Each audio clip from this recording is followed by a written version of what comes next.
Big boss Malayalam season 6 episode number 48. അപ്പോൾ ഇന്ന് ഇത് എന്റെ മൂന്നാമത്തെ വീഡിയോ ആണ്. ഞാനിത് മൂന്നാമത്തെ വീഡിയോ ഇടാനുള്ള സാഹചര്യം ഞാനെല്ലാം പറഞ്ഞു കഴിഞ്ഞതാണ്. അപ്പോൾ ഇന്ന് വോട്ടിംഗ് ഡേ ഒക്കെ ആയിരുന്നു, നമ്മളതൊക്കെ പരിപാടി കഴിഞ്ഞു. അപ്പോൾ ഇന്നത്തെ എപ്പിസോഡിൽ മെയിൻ സംഭവം എന്താണെന്ന് വെച്ചാൽ നമ്മുടെ സ്വന്തം ദിലീപേട്ടൻ വന്നതാണ് കേട്ടോ. അപ്പോൾ ദിലീപേട്ടന്റെ സിനിമയായ പവി കെയർ ടേക്കർ പറഞ്ഞ സിനിമയുടെ പ്രൊമോഷനായിട്ട് വന്നതാണ്. ഇന്നാണ് സിനിമ റിലീസ് ചെയ്തത്. അപ്പോൾ ഇന്നലെ ആവും ചിലപ്പോൾ ബിഗ് ബോസിൽ പോയിട്ടുണ്ടാവും. അപ്പൊ ഇന്ന് കാണിക്കുകയാണ്. അപ്പോൾ ഇന്നലെ പോയത് ഇന്ന് കാണിച്ച് കറക്റ്റ് ആയി. അപ്പോൾ ഇന്ന് ആദ്യത്തെ എപ്പിസോഡിൽ നമ്മൾ ദിലീപേട്ടൻ്റെ ഇത് കണ്ടല്ലോ. അപ്പൊ ഫസ്റ്റ് തന്നെ നമ്മുടെ ഈ എപ്പിസോഡ് തുടങ്ങുന്നത് ആ ഒരു ഇത് വാങ്ങിയിട്ടാണ്, അതായത് ഇത് വായിച്ചിട്ടാണ്. മോർണിംഗ് ടാസ്ക് പോലെ എന്തോ ആണ് തോന്നുന്നത് വായിച്ചത്. നമ്മൾ പ്രസ് മീറ്റ് നടത്താൻ പോവാണ്, ദിലീപേട്ടൻ ഉണ്ടെന്ന് സങ്കല്പിച്ചിട്ട് ക്വസ്റ്റ്യൻസ് റെഡിയാക്കാന്നാണ് പറഞ്ഞത്. അപ്പൊ അവരൊക്കെ വിചാരിച്ച ദിലീപേട്ടൻ വരില്ല എന്നൊക്കെ ആയിരുന്നു. പക്ഷെ പക്ഷെ ആ സമയത്ത് അവിടെ ഉള്ളിൽ ചെന്നപ്പോ ദിലീപേട്ടൻ വന്ന കാര്യം ശരിയാണ്. അപ്പൊ അതിന് മുന്നേ പ്രസ് മീറ്റിലുള്ള പങ്കെടുക്കുന്ന ആൾക്കാർ, അതായത് എല്ലാവരോടും ഓരോ ക്വസ്റ്റ്യൻസ് പ്രിപ്പയർ ചെയ്യാൻ പറഞ്ഞിട്ടുണ്ടായിരുന്നു, ദിലീപേട്ടൻ വരുന്ന സങ്കല്പിച്ചിട്ട്.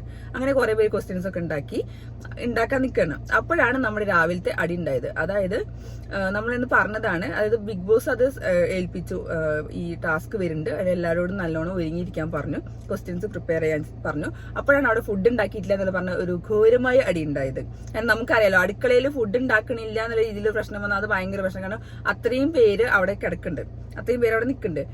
എന്നിട്ട് ഇമാതിരി പ്രശ്നങ്ങൾ ഉണ്ടാക്കുക എന്ന് പറഞ്ഞാൽ പിന്നെ എന്താ ചെയ്യാനുള്ളത്? അപ്പൊ അവിടെ ജിൻഡോ മെയിൻ ആയിട്ട് പറഞ്ഞു, അതായത് പവർ ടീം കുക്കിംഗ് ടീം പറഞ്ഞില്ലാന്നോ, അവിടെ ചെറിയ സിമ്പിൾ അടിയാണ്. അപ്പൊ ജിൻഡോ പറയുന്നത് ക്യാപ്റ്റൻ പറയണം ഫുഡ് ഉണ്ടാക്കണമെങ്കിൽ എന്ന്. പക്ഷെ ശരിക്കും അപ്പൊ ക്യാപ്റ്റൻ പറഞ്ഞു, ഞാനല്ല പറയേണ്ടത്, പവർ ടീമാണ് പറയേണ്ടത് ഫുഡ് എന്ത് വേണം, ഫുഡ് എപ്പോൾ ഉണ്ടാക്കണം എന്നുള്ള കാര്യം. കാരണം ഇത്രയും കാലമായിട്ട് ഞാൻ നേരത്തെ പറഞ്ഞ പോലെ തന്നെയാണ്, ഇത്രയും കാലമായിട്ട് പവർ ടീമാണ് പറയാ എന്ത് ഫുഡ് ഉണ്ടാക്കണം, എന്ത് ഫുഡ് ഉണ്ടാക്കണ്ട, എപ്പോൾ ഉണ്ടാക്കണം എന്നൊക്കെയുള്ളത്. പക്ഷെ ജിൻഡോ നേരെ ക്യാപ്റ്റനോട് പറഞ്ഞു, ക്യാപ്റ്റൻ പറഞ്ഞാൽ ഞങ്ങൾ ചെയ്യുന്നുള്ള രീതിയിലാണ് അവിടെ സംസാരിച്ചത്. അപ്പൊ അതുകൊണ്ട് തന്നെ രാവിലെ ഫുഡ് ഉണ്ടാക്കാൻ കുറച്ച് വൈകി, അതിന്റെ പേരിൽ കുറച്ച് പ്രശ്നങ്ങൾ ഉണ്ടായി ശരിക്കും പറഞ്ഞാല്. അപ്പൊ ആ ഒരു സംഭവം കഴിഞ്ഞു. അത് നോർമൽ സംഭവം തന്നെയാണ്, ഫുഡ് ഉണ്ടാക്കാത്തതിന്റെ പേരിലാണ്. കാരണം അത് പവർ ടീം പറയണം എന്നുള്ള രീതിയിലാണ് അവര് വാശിക്ക് നിന്നത്. ജിൻഡോ കുക്കിംഗ് ടീം ക്യാപ്റ്റൻ ആണല്ലോ. അപ്പൊ പിന്നെ ജിൻഡോന്റെ മേലെ പ്രശ്നം വരാതിരിക്കാൻ നേരെ ജിൻഡോ സീതുവിന്റെ തലയിലിട്ടു. അല്ല, അതൊക്കെ ഗെയിമാണ്, നമ്മൾ അതിന്റെ ഒരു ഇതിലെ പോവുള്ളൂ എന്തായാലും. പിന്നെയാണ് നമ്മുടെ ദിലീപേട്ടൻ വരുന്ന ഒരു സീൻ ഉണ്ടായത്, പവി കെയർ ടേക്കറിന്റെ. അപ്പോ ആ ഒരു ഹാളില് എല്ലാരും കാത്തിക്കാണ്. അപ്പോഴാണ് മറ്റേ ഹുസ്സലമ്മ ഐലസ, നമ്മുടെ ഫേവറേറ്റ് പാട്ടാണത്. ആ പാട്ടില് ദിലീപേട്ടൻ കയറി വരും, നല്ല ലുക്ക് ഉണ്ടായിരുന്നു കാണാൻ. പിന്നെ എല്ലാവരോടും നല്ല സംസാരിച്ചു. പിന്നെ പവി കെയർ ടേക്കറിന്റെ ട്രെയിലർ കാണിച്ചു. ട്രെയിലറിന്റെ റിവ്യൂ പറയാൻ ഒരാൾ ഇവിടെ മിസ്സിംഗ് ഉണ്ട്. എന്തായാലും ട്രെയിലർ റിവ്യൂവർ ഉള്ളിലുണ്ട്, പക്ഷെ റിവ്യൂവർ അത് അപ്പൊ പറഞ്ഞിട്ടില്ല തോന്നുന്നു. വേണമെങ്കിൽ ഒന്ന് റിവ്യൂ ഒക്കെ പറയുന്ന സമയത്ത് ദിലീപേട്ടന്റെ മുന്നിൽ ദിലീപേട്ടൻ പറയും റിവ്യൂ പറയാല്ലേ എന്ന രീതിയിലൊക്കെ ചോദിക്കും. ബാക്കി ട്രെയിലർ മാത്രമേ പറയണുള്ളൂ, സിനിമ കാണില്ലല്ലോ എന്നുള്ള വിശ്വാസത്തിലാവും ദിലീപേട്ടൻ ഇരിക്കുന്നുണ്ടാവുക. അപ്പൊ അവിടെ കുറച്ച് ചർച്ചകളൊക്കെ നടന്നു. അപ്പൊ ലൈവില് സായിനോട് സംസാരിക്കുന്നത് ഞാൻ കണ്ടിട്ടുണ്ടായിരുന്നു. അപ്പൊ ഇന്ന് എപ്പിസോഡിലൊന്നും കാണിച്ചില്ല, കുറച്ച് പേര് 2-3 പേരോട് ചോദിച്ചു. ആ ചോദ്യമൊക്കെ നല്ല രസമായിട്ട് ഉത്തരം പറയുന്നത്, നല്ല ഫണ്ണായിട്ട് ഉത്തരം പറയുന്നുണ്ട്, കാര്യത്തിൽ പറയുന്നുണ്ട്. എല്ലാവരും പഠിച്ചിട്ടാണ് വന്നിരിക്കുന്നത്. എന്തായാലും ദിലീപേട്ടൻ എല്ലാവരും കറക്റ്റ് ആയിട്ട് അറിയാം. സിജോ വന്നത് പറയുന്നുണ്ട്, ഗബ്രീനെ കുറിച്ച് പറയുന്നുണ്ട്, ജിൻഡോ ഇതിന്റെ ഇടയ്ക്ക് നൈസായിട്ട് എനിക്ക് സിനിമയിൽ എനിക്ക് അവസരം തരണം കേട്ടോ എന്നുള്ള ഇതിലൊക്കെ സംസാരിച്ചത്. ആൾ ഉഷാറാണ് കേട്ടോ. എന്തായാലും ജിൻഡോ എവിടെയൊക്കെ കളിക്കാൻ കിട്ടുന്നുണ്ട് അവിടെയൊക്കെ. പക്ഷെ നല്ലൊരു ഫണ്ണി ഉള്ള ഒരാളുടെ എനിക്ക് ഇഷ്ടമായിരിക്കും ജിൻഡോ. കാരണം അവിടെ വേറെ ആരും ഒന്നും പറയാനും ഇല്ല. അപ്പൊ ജിൻഡോന്റെ ഒരു കുറച്ച് രസങ്ങള് കണ്ടന്റ് ഉണ്ടാക്കാനാണെങ്കിൽ കൂടി രസമായിട്ട് സംസാരിക്കുന്നുണ്ട്. അപ്പൊ എനിക്കത് ഭയങ്കര കാര്യം തന്നെ കേട്ടോ. അപ്പൊ നല്ല രസം എനിക്ക് തോന്നി. പിന്നെയാണ് നമ്മുടെ ജയിൽ നോമിനേഷൻ വന്നത്. അപ്പൊ ജയിൽ നോമിനേഷനിൽ മാക്സിമം വോട്ട് കിട്ടിയത്, ആദ്യം പവർ ടീം തീരുമാനിച്ച ജിൻഡോനെയാണ്. ജിൻഡോ ഇന്നലെ ഫിസിക്കൽ അസോൾട്ട് ചെയ്തു എന്ന് പറഞ്ഞ കേസിലാണ്. ഗബ്രിയാണ് മുന്നിൽ കേട്ടോ. എനിക്ക് ജിൻഡോനെ പറഞ്ഞാൽ മതി എന്ന രീതിയിൽ ജിൻഡോനെ പറഞ്ഞു. കാരണം കഴിഞ്ഞ ആഴ്ച അതേപോലെ ജിൻഡോനെ നോമിനേറ്റ് ചെയ്യാൻ പറഞ്ഞപ്പോൾ അവർ സമ്മതിച്ചില്ലല്ലോ, റസ്മിനെയാണല്ലോ പറഞ്ഞത്. അപ്പോൾ അത് നോമിനേഷനിലുണ്ട്, എവിക്ഷനിലുണ്ട്. പക്ഷെ ഇത് ജയിൽ നോമിനേഷനിൽ നേരെ എന്തായാലും ജിൻഡോനെ പറഞ്ഞു. എല്ലാവരും ജിൻഡോനെ സപ്പോർട്ട് ചെയ്തു. അങ്ങനെ ജിൻഡോ ഒരാള് നോമിനേറ്റഡ് ആയി. പിന്നെ വന്നത് ജാസ്മിന്റെ പേരാണ്. ജാസ്മിന്റെ മെയിൻ പേര് സംഭവം എന്താ വെച്ചാൽ അടുക്കളയിൽ പണിയെടുക്കാൻ വരുന്നില്ല, ഫുൾ ടൈം കിടത്താണ്. അതായത് ടാസ്ക് വരുമ്പോഴും വല്ല അടിയോ പ്രശ്നം ഉണ്ടാവും, അവന്റെ മുന്നിൽ ചാടി കയറി വർത്താനം പറയാൻ പറ്റും. പക്ഷെ അടുക്കളയിൽ പണിയെടുക്കാൻ വന്നാൽ അത് പറ്റില്ല എന്ന രീതിയിലാണ് ഇത് വന്നത്, നോമിനേഷൻസ് വന്നത്. അപ്പൊ അൻസിബ നല്ല കാര്യമായിട്ട് പറഞ്ഞു പണിയെടുക്കണില്ല. അപ്പൊ നോവ നല്ലോണം കൈയടിച്ചു. അത് ജാസ്മിൻ താത്തയ്ക്ക് പറ്റിയില്ല. ജാസ്മിൻ ഒരു നൊട്ടക്ക് നോക്കിയാ എന്നാ പറയാ ശരിയാക്കി കൊടുക്കാന്നൊക്കെ പറഞ്ഞു. അത് കഴിഞ്ഞ് നോറ പറഞ്ഞ സ്പീച്ച് എനിക്ക് ഭയങ്കര ഇഷ്ടമായി. കാരണം നോറ പറഞ്ഞു അവർക്കൊക്കെ എല്ലാവർക്കും അവിടെ നിന്ന് പറയാം, പക്ഷെ ഒരു സ്റ്റേജിൽ വന്നിട്ട് ജാസ്മിനെതിരെ ഒരാൾ പോലും ഇത് ഉണ്ടാക്കാത്തതിനെ കുറിച്ച് പറയണില്ല എന്നാണ് നോറ പറഞ്ഞത്. അപ്പൊ അത് നല്ല പോയിന്റ് ആയിട്ട് തോന്നി. കാരണം ആരും ഒന്നും മിണ്ടുന്നില്ല. നോറ നല്ല ധൈര്യത്തിലാണ് ജാസ്മിനെതിരെ പറയുന്നത്. ശരിക്കും കണ്ടന്റ് ഉണ്ടാക്കാനാണെങ്കിൽ കൂടി നല്ല സ്ട്രോങ് ആയിട്ട് ജാസ്മിനെതിരെ പറഞ്ഞത്. ജാസ്മിൻ ഇങ്ങനെ നോട്ടൊക്കെ നോക്കുന്നുണ്ടായിരുന്നു എന്തായാലും നോറയ്ക്കെതിരെ. നോറയ്ക്കുള്ള പണി ഞാൻ ശരിയാക്കി തരാന്നുള്ള രീതിയിലാണ് ജാസ്മിൻ അവിടെ ചെയ്യുന്നത്. അപ്പൊ അങ്ങനെ കുറച്ച് സംഭവങ്ങൾ ഉണ്ടായി. പിന്നെയാണ് അവർ തമ്മിൽ അടികളും മെയിൻ, അതായത് എല്ലാവരും തമ്മിൽ അൻസിബി ആയിട്ടും നോറയായിട്ടുള്ള അടികളൊക്കെ ഉണ്ടായത്. എന്താന്ന് വെച്ചാല് പിന്നെ ജാസ്മിൻ പറയുന്നത്, ഞാൻ എന്താ പണിയെടുക്കണ കാണില്ലേ നിങ്ങൾക്ക്, ഞാൻ പണിയെടുക്കാത്തതാണ് നിങ്ങൾക്ക് കാണാത്തത്, ഞാൻ എന്താ പറയാ കറിക്ക് അരിഞ്ഞേക്കുന്നുണ്ട്, പാത്രം കഴുകുന്നുണ്ട്, അതൊന്നും നിങ്ങൾ ആരും കാണില്ല. അൻസിബ വന്ന് ഫുള്ള് അടുക്കളയിൽ പാചകം ചെയ്യുന്നത് മാത്രം എല്ലാവരും കാണും, ഞാൻ മുറിക്കുന്ന കഷ്ണം മുറിക്കുന്നതോ വേറെ എന്തെങ്കിലും ചെയ്യണോ ഒരു വസ്തു കാണില്ലല്ലോ എന്ന രീതിയിലാണ് ജാസ്മിൻ ഫുള്ള് വർത്താനം പറഞ്ഞത്. അതിന്റെ ഇടയ്ക്ക് ജിൻഡോ പാത്രം കഴുകണില്ലെന്ന് ചോദിച്ചപ്പോ എന്താ പറഞ്ഞ ജിൻഡോ കാക്കല്ലേ കഴുകണേ ചോദിച്ചപ്പോ അൻസിബ പറഞ്ഞിട്ട് അല്ല 3 ദിവസം കഴിഞ്ഞു എന്ന് പറഞ്ഞാല് അൻസിബ പറഞ്ഞ നൈസായിട്ട് പറയുന്നുണ്ട്. അവള് ജാസ്മിൻ കാൽക്കുലേറ്റ് ചെയ്തിട്ട് ശനി ഞായർ തിങ്കൾ ചൊവ്വ കഴിഞ്ഞില്ലേ എന്നുള്ള രീതിയിൽ. അപ്പൊ ജാസ്മിൻ അവിടെ നൈസായിട്ട് അവിടെ നിന്ന് രക്ഷപ്പെടാൻ വേണ്ടിയിട്ടാണ് ജിൻഡോ കാക്ക ഇല്ലേ എന്നുള്ള രീതിയിൽ ചോദിച്ചത്. ജിൻഡോ ഉണ്ടെങ്കിൽ ജിൻഡോനെ കൊണ്ട് പണിയിപ്പിക്കാമല്ലോ. വയസ്സിൽ ക്ലീനിങ് 3 ദിവസം ഒറ്റയ്ക്ക് ചെയ്യുന്ന പരിപാടിയുള്ളൂ. അപ്പൊ ഒറ്റയ്ക്ക് ചെയ്തോട്ടെ രീതിയിൽ ജാസ്മിൻ അങ്ങനെ പറഞ്ഞു എന്തൊക്കെ അൻസിബ അവിടെ പറയുന്നുണ്ടായിരുന്നു. പിന്നെന്താ വെച്ചാൽ ഒരു സുഖമില്ലാത്ത വർത്താനാണ് ശരിക്കും പറഞ്ഞാൽ ജാസ്മിൻ പറയുന്നത്. ചിലക്കല്ലേ ഒന്ന് എടി അങ്ങനത്തെ കുറച്ച് വർത്താനങ്ങളൊക്കെ പറയുന്നുണ്ട്. പക്ഷെ അതൊന്നും ഒരു സുഖമില്ലാത്ത വർത്താനാണ് എനിക്ക് ഫീൽ ചെയ്യുന്നത് കേട്ടോ. നമ്മൾ ചിലക്കല്ലേ എന്നൊക്കെ പറയാറുണ്ട്. പക്ഷെ നമ്മളങ്ങനെ ഒരു വലിയ പ്ലാറ്റ്ഫോമിലൊന്നും ചെന്ന് പറയില്ല. തെറി വാക്കുകൾ നമ്മൾ യൂസ് ചെയ്യാൻ പാടില്ല, ആക്ഷൻസ് കാണിക്കാൻ പാടില്ല, അതൊക്കെ ശരിയാണ്. പക്ഷെ ചിലക്കല്ലേ പൊടി എടോന്നൊക്കെ പറയാം. അങ്ങനത്തെ വർത്താനൊക്കെ പറയുമ്പോൾ നമുക്കൊരു അരോചകമായി തോന്നും. പക്ഷെ ജാസ്മിൻ അത് കൂളായിട്ടാണ് എടുക്കുന്നത് അങ്ങനത്തെ രീതിയിൽ. അതിന് നോറ പറയുന്നുണ്ട് എന്താ എന്നോട് ചിലക്കല്ലേ എന്നൊക്കെ പറയുന്നത്, അങ്ങനെയൊക്കെ പറയണത് എന്തിനാന്നൊക്കെ രീതിയിലാണ് നോറ ചോദിക്കുന്നത്. അപ്പൊ അങ്ങനെ നോറയും ജാസ്മിനും അൻസിബൊക്കെയാണ് ഫുൾ അടിയാണ്.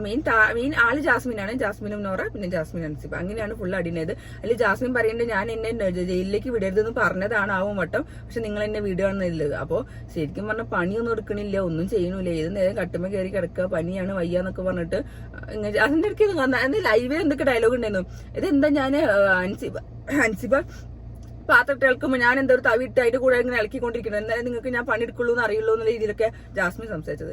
നല്ല രസമായിരുന്നു കേൾക്കാൻ എന്തായാലും. പിന്നെ അത് കഴിഞ്ഞ് പിന്നെ സ്പോൺസർ ടാസ്ക് ആണ് വന്നത്. അത് എന്താ പറയാ അമൃതവേണിന്റെ ഒരു സ്പോൺസർ ടാസ്ക്. ഞാൻ എപ്പോഴും ശ്രദ്ധിച്ചൊരു കാര്യമാണ്, സ്പോൺസർ ടാസ്ക് വരുമ്പോൾ ഗബ്രി, ജാസ്മിൻ ഇവരെ എന്തായാലും ആങ്കർ അല്ലെങ്കിൽ ജഡ്ജ് ഈ കൂട്ടത്തിൽ എന്തായാലും വരുന്നത്. എനിക്ക് തോന്നുന്നത് എന്താണെന്ന് വെച്ചാല്, എന്റെ ഒരു തോന്നലാണ്, സ്പോൺസർ ടാസ്കിൽ നമുക്ക് പ്രൈസ് കിട്ടുമ്പോൾ ഈ ജഡ്ജസിനും ആങ്കറിനും ഇൻക്ലൂഡ് ആയിട്ടാണ് ഗിഫ്റ്റ് കിട്ടുക. അതായത് വിജയിച്ച ടീമും പിന്നെ ഈ ജഡ്ജസിനും ആങ്കറിനും. അപ്പൊ ആ ഒരു കണക്ക് ആലോചിച്ചിട്ടാണോ ഇനി ജബ്രികൾ അത് ആ ഒരു പൊസിഷനിൽ എടുത്തതെന്ന് എനിക്ക് നല്ല സംശയമുണ്ട്. കാരണം ഇതുവരെ മിക്കവാറും എല്ലാ സ്പോൺസർ ടാസ്കും ഇവർക്ക് ഗിഫ്റ്റ് കിട്ടിയിട്ടുണ്ട്. കാരണം ജഡ്ജസോ ആങ്കറോ ആയിട്ട് അവരാകും എപ്പോഴും ആ സ്ഥാനത്തേക്ക് വരിക. അപ്പൊ ഇവർക്ക് ഗിഫ്റ്റ് കിട്ടുന്നുണ്ട് എന്തായാലും. അത് ആലോചിച്ചിട്ടാണോ ഇനി ഇവർ ആ പൊസിഷനിലേക്ക് വരുന്നത് എനിക്ക് നല്ല ഡൗട്ട് ഉണ്ട് ശരിക്കും പറഞ്ഞാൽ. ഇന്നത്തെ ഞാൻ കണ്ടപ്പോൾ തോന്നി ജാസ്മിനും ഗബ്രി ഉണ്ടായിരുന്നു, അവർക്കും ഗിഫ്റ്റ് കിട്ടി, ഇൻക്ലൂഡിങ് അവർക്കും കൂടി ഗിഫ്റ്റ് ഉണ്ടെന്നാണ് സ്പോൺസേഴ്സ് പറഞ്ഞത്. അതൊക്കെ ട്രിക്കാവാ അറിയില്ല എന്തായാലും. പിന്നെയാണ് നമ്മുടെ മെയിൻ സാധനം വന്ന് ജയിലിലേക്ക് പോണത്. ആ ജയിലിലേക്ക് പോണ ജിൻഡോന്റെ സീൻ നല്ല അടിപൊളിയായിരുന്നു. എന്താന്ന് വെച്ചാല് ഒന്ന് പ്രാർത്ഥിച്ചിട്ട് തൊഴുതിട്ടൊക്കെയാണ് ജയിലിലേക്ക് പോയത്. കാരണം കൂടെ ഉള്ളത് ജാസ്മിനാണ്. അതിന്റെ ശേഷം ഉള്ളിലുണ്ടായ സംഭവങ്ങൾ നല്ല കോമഡി ആയിരുന്നു, അടിപൊളി സാധനങ്ങളായിരുന്നു ഉള്ളിലുണ്ടായിരുന്നത്. ജാസ്മിനും ജിൻഡോയും തമ്മിൽ അടികള്. ജിൻഡോ ഒന്ന് പറഞ്ഞാലും വിട്ടുകൊടുക്കില്ല. ജിൻഡോ എനിക്ക് ലൈവിലൊക്കെ പറയണ്ടായിരുന്നു, എന്റെ തലയ്ക്ക് അവിടെ സ്വയം ഇല്ലാണ്ടാണ് ഇവിടെ വന്ന് നീ സ്വയക്കേട് തരുന്ന രീതിയിലൊക്കെയാണ് സംസാരിക്കുന്നത്. ജിൻഡോ നല്ല കൂളായിട്ട് അങ്ങോട്ട് ചെരിഞ്ഞെടുക്കണം ഇങ്ങോട്ട് ചെരിഞ്ഞെടുക്കുന്നത്. ജാസ്മിന് സ്ഥലം കൊടുക്കണില്ല. ജാസ്മിന് AC കിട്ടുന്നുണ്ട്, അതിനാണ് ജാസ്മിൻ അവിടെ പോയി കിടക്കുന്നത്. എനിക്ക് തണുപ്പ് കിട്ടണില്ല, ഫുള്ള് പൂരടിയായിരുന്നു. ജാസ്മിന് കാല് ഇങ്ങോട്ട് വെക്കണം വളയ്ക്കണം എന്നുള്ള രീതിയിലൊക്കെ. ജിൻഡോ മൈൻഡേ അടിക്കണം. ജിൻഡോ നല്ല ഫണ്ണി ആയിട്ട് നല്ല രസമായിരുന്നു ശരിക്കും പറഞ്ഞാൽ. ആ സീൻ എനിക്ക് ഭയങ്കര ഇഷ്ടമായിട്ടോ. ജാസ്മിൻ അങ്ങോട്ടും ഇങ്ങോട്ടും നല്ലോ വർത്താനം പറയുന്നുണ്ട്, പക്ഷെ ജിൻഡോ നല്ല കൂളായിട്ട് നല്ല ഉറക്കത്തിൽ അഭിനയിക്കാണ്. നല്ല രസമായിട്ട് എന്തായാലും കാണാൻ നല്ല രസമുണ്ടായിരുന്നു. എനിക്ക് ഭയങ്കര ഇഷ്ടമായി ആ സീന്. ഇന്ന് നല്ല കോമഡി ആയിട്ട് പറയണ്ടായിരുന്നു. പിന്നെ അവസാനം അവരുടെ അടികൾ പ്രശ്നങ്ങള് നല്ല സ്മൂത്ത് ആയിട്ട് രണ്ടുപേരും നല്ല വേറെ രീതിയിൽ കിടന്നിട്ട് കറക്റ്റ് രീതിയിൽ കിടന്നിട്ട് സോൾവ് ആക്കി. അപ്പോൾ എന്റെ ഏറ്റവും രസം എന്താ വെച്ചാൽ ഗബ്രി അവിടെ നിന്ന് പവർ റൂമിൽ സുഖമായിട്ട് കിടക്കുന്നു. ഈ ഒരു പ്രശ്നം ഉണ്ടായപ്പോൾ ഒന്നും വന്ന് ഇടപെടാനോ നിന്നില്ല. പിന്നെ അതിന്റെ ഇടയ്ക്കാണ് ആ കിടക്കുന്നതിന് മുന്നേ ജാസ്മിൻ തല്ലിയതാണ് എനിക്ക് ശരിക്കും എന്തോ പോലെ. കാരണം ജാസ്മിൻ എടുത്ത ജിൻഡോനെ ഒറ്റ അടി. അതൊക്കെ എന്തിനാണെങ്കിൽ തല്ല. ആ ദേഷ്യം വന്നിട്ട് ഇങ്ങനെ പിടിച്ചിട്ട് നിലത്തടിക്കണൊക്കെ പോട്ടെ, ഇത് ജിൻഡോന്റെ മുകളിൽ കയറി തല്ല. അപ്പൊ എല്ലാരും ചോദിക്കുന്നത് എന്തിനാ തല്ലി എന്നുള്ള രീതിയിൽ ഒന്നും ഉത്തരം പറയാനില്ല. ജിൻഡോ നൈസായിട്ട് പറഞ്ഞു, കണ്ടോ എല്ലാരും കണ്ടില്ലേ എന്നെ തല്ലിയത് കണ്ടില്ല. അതൊരു സാധനം ഇറക്കാനൊക്കെ നോക്കി, പക്ഷെ അതൊരു കുഴപ്പമില്ല. ഇങ്ങനെ തല്ലാൻ മാത്രം ഒന്നും ഇല്ല ശരിക്കും പറഞ്ഞു. ദേഷ്യം വന്നെങ്കിൽ പോലും പറയാം, ആൾക്കാരെ കൊണ്ട് പറയിക്കുക, ഒപ്പുള്ളവരെ കൊണ്ട് പറയിച്ചത് ശരിയാണ് കാര്യം ഉണ്ടായിരുന്നല്ലോ. അപ്പൊ ഇങ്ങനെയൊക്കെയാണ് ജയിലിലെ സീന് പറയുന്നത്. ഇപ്പൊ ഇനിയിപ്പോ നമ്മള് ഇപ്പൊ ഈ വീഡിയോ എടുക്കുമ്പോൾ ലൈവിൽ ചിലപ്പോൾ കുറെ സംഭവങ്ങൾ ഉണ്ടാവും. അത് നമുക്ക് വലുതുണ്ടെങ്കിൽ നാളെ ഉച്ചയ്ക്ക് പറയാം, ഞാൻ ലൈവ് അപ്ഡേറ്റിൽ പറയാം. എന്തായാലും ഇന്നത്തെ എപ്പിസോഡിൽ അത്ര ഉണ്ടായിട്ടുള്ളൂ. ജയിൽ നോമിനേഷൻ, ജയിലിന്റെ സംഭവങ്ങളാണ് കൂടുതൽ രസമുണ്ടായിരുന്നു, ഫണ്ണി ആയിട്ടുണ്ടായിരുന്നത്. പിന്നെ അൻസിബിയും ജാസ്മിനല്ലോ ഇങ്ങനെ വർത്താനം പറഞ്ഞിട്ട് ഒരു നോൺ സ്റ്റോപ്പ് ആയിട്ടാണ് ജാസ്മിൻ വർത്താനം പറയുന്നത്. അൻസിബി പിന്നെ കുറച്ച് കഴിഞ്ഞപ്പോൾ ചെവിയൊക്കെ കുത്തി പിടിച്ച് ഇങ്ങനെ ഇരിക്കുന്നതെന്ന് കേൾക്കാൻ വയ്യ എന്നുള്ള രീതിയിൽ നല്ല ഐഡിയ ആയിട്ട് ശരിക്കും പറഞ്ഞാൽ അങ്ങോട്ട് ഫുള്ള് പറഞ്ഞിട്ടുണ്ട്, പിന്നെ ഇങ്ങോട്ട് ഫുള്ള് കേൾക്കാതിരിക്കാൻ വേണ്ടി ചെവി കുത്തി പിടിക്കുക. അപ്പൊ അങ്ങനെ സംഭവങ്ങളുണ്ടായി. അപ്പോൾ ഇന്നത്തെ ആ പത്രമുള്ള നാളെ ലാലേട്ടന്റെ എപ്പിസോഡാണ് രാത്രി, നാളെയും മറ്റന്നാളും എന്തൊക്കെ എങ്ങനെയൊക്കെ വിശകലനം ചെയ്യുന്നത് നമുക്ക് കണ്ടറിയാട്ടോ. അപ്പൊ നമുക്ക് ഉച്ചയ്ക്കത്തെ ലൈവ് അപ്ഡേറ്റിലേക്ക് ഇനി നാളെ വരാട്ടോ. ഓക്കെ, ടാറ്റ.